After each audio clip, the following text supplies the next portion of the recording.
Préfecture de région Katiola, échange de parapheurs entre la ministre Mariatou Kone et le président de la chambre consulaire régionale de l'UEMOA, Abdoulaye Souri. Un nouvel accord dans le cadre du projet d'autonomisation des femmes et dividendes démographiques du Sahel, Suède.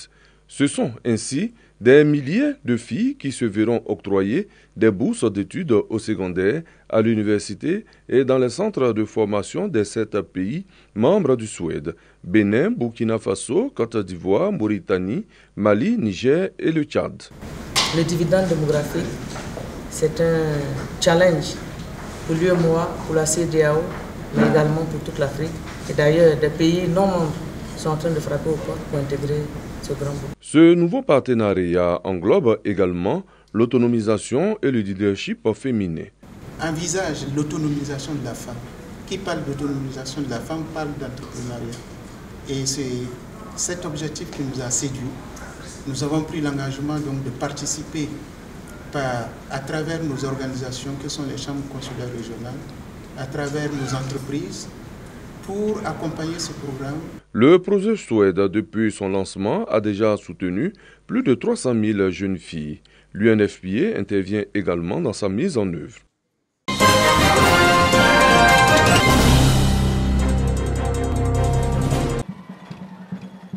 Une marche orange regroupant autorités administratives, politiques et de nombreux élèves pour dire non aux violences sexuelles exercées sur les enfants. La commune de Soubré, chef-lieu de région de la Nawa, n'est pas restée en marge de la célébration des 16 jours d'activisme contre les violences faites aux jeunes filles et à la femme. Une initiative de l'ONG AGED qui vise à lutter contre la barbarie faite aux enfants, à la jeune fille et à la femme de la région. La parole doit être libérée pour dénoncer ces auteurs. L'indifférence doit disparaître. La honte doit changer de camp. La honte doit devenir celle des auteurs. Oui, que ces criminels qui chaque jour harcèlent, brutalisent, insultent, agressent et violent ne soient plus jamais excusés, mais qu'ils soient dénoncés, traduits en justice et condamnés avec la dernière énergie. Durant ces 16 jours, amener les populations à respecter les droits de la femme et de l'enfant dans la Nawa, et cela à travers la vulgarisation des textes et lois en vigueur et la connaissance des conséquences encourues par les auteurs de telles abominations. Le secrétaire général 1 de la préfecture de Soubré, Bonaventure Thiebé, salue cette initiative de l'ONG AGED et exhorte les parents à veiller sur leurs enfants et à dénoncer les auteurs.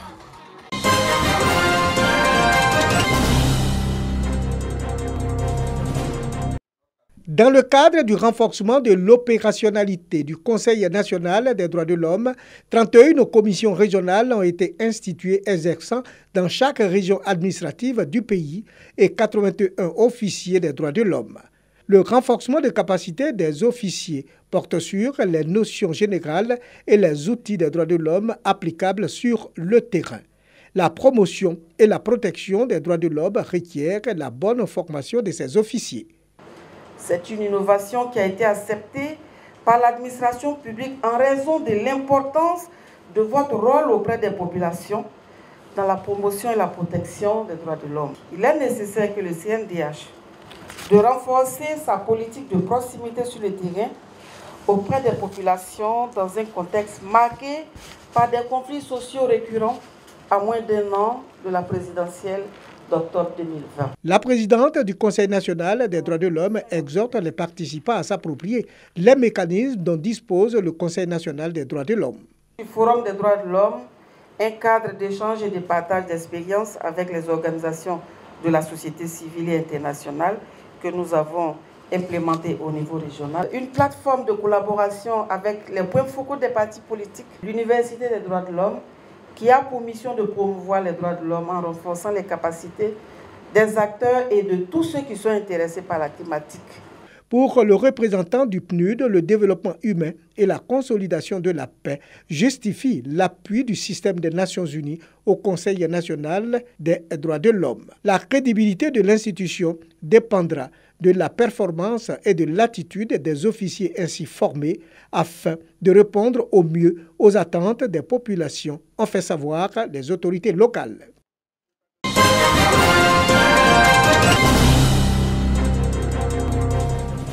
Les autorités administratives sécuritaires et les populations du département de Mélignan, région du Foulon, se donnent les moyens pour lutter efficacement contre l'insécurité. Le département est désormais doté d'un comité de sécurité et d'une cellule civilo-militaire. Composé des professionnels de la sécurité et des membres de la société civile, ces comités se veulent un lieu d'échange d'informations afin de dénoncer les individus et actes suspects.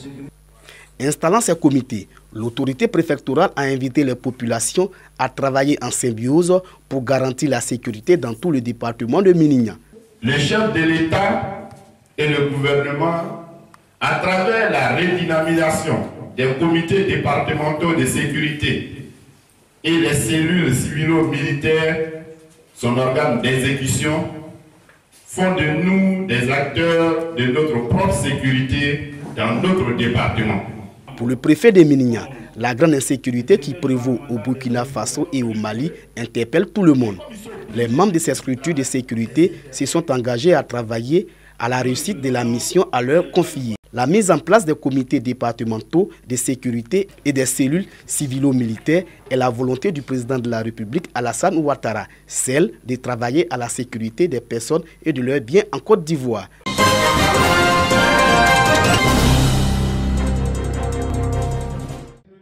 30 villages du département de Botoro bénéficient du financement de leurs projets communautaires, des projets dans le domaine de l'agriculture. Les bénéficiaires ont reçu un chèque de 500 000 francs CFA chacun. Nous avons proposé le projet de maraîchère, d'élevage et ensemble nous sommes associés aux femmes qui font la tchéquère. Un projet à l'initiative de l'ONG Diabo Ville Émergente. Il s'agit de rendre autonome la jeunesse du département. Et aujourd'hui, la jeunesse a un appui. Il faudrait qu'elle saisisse cette opportunité, qu'elle démontre à ceux qui n'ont pas voulu se joindre à l'aventure que c'est par le travail que nous pouvons avancer, c'est par le travail que nous allons changer le visage du département de Botoro. Ce projet communautaire est soutenu par le ministre des Transports Amadou Koné. Son représentant à la cérémonie de remise de chèques et les différents intervenants encouragent les bénéficiaires à faire bon usage des fonds octroyés. Nous sommes heureux pour ce grand ouf de soulagement à l'endroit de cette jeunesse de Botoro. Effectivement, nous voulons dire merci au ministre Amadou Koné, à travers lui, le président de la République, le Premier ministre, et à notre fille Yao Rebecca. Le ministre Amadou qui a fait le don est un disciple d'Alassane Ouattara, président de la République. Oh, nous savons ce que le président Alassane pense pour les jeunes. Donc il est parfaitement dans la ligne droite. Les projets communautaires du département de Botoro sont destinés au total à 172 villages du dit département. Ils vont s'étendre tous les 6 mois à un certain nombre de villages afin que tous bénéficient du projet au bout de 2 ans.